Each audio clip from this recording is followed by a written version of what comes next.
Depuis 2 mois, et de concert avec les 6 autres candidats à l'élection présidentielle de 2015, j'ai attiré l'attention de la communauté internationale de la mascarade électorale qui se préparait.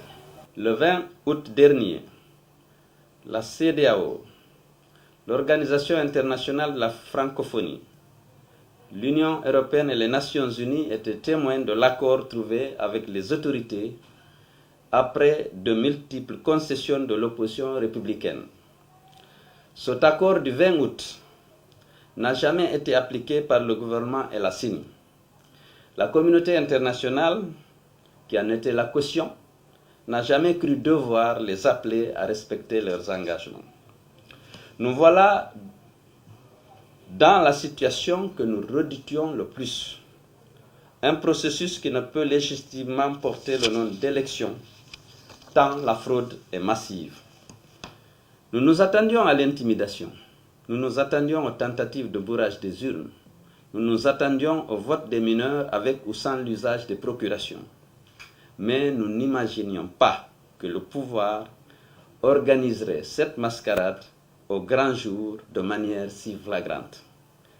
Les agents des forces de défense et de sécurité qui chassent les électeurs et les délégués de l'opposition des bureaux de vote pour procéder eux-mêmes au dépouillement. L'arrestation et la détention de nos délégués au bureau de vote et aux commissions administratives de recensement des votes. Les mineurs qui votent au vu et au su de tout le monde. Les préfets et les ministres de la République qui procèdent à la falsification des procès-verbaux. L'utilisation massive de bulletins de vote précochés en faveur du candidat du RPG. L'intimidation et la corruption des électeurs par des liquidités et des sacs de riz spécialement importés à cet effet, même devant les bureaux de vote.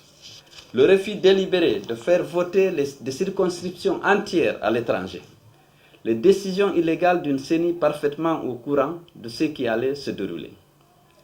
Tout ceci s'est déroulé sous nos yeux et en l'absence de toute réaction de la communauté internationale et des observateurs électoraux. Certains d'entre eux se sont d'ailleurs empressés de délivrer un satisfecit bien avant la fin des opérations de vote, ignorant que le niveau de participation et la discipline des électeurs lors du vote ne suffisent pas pour juger de la crédibilité d'un scrutin.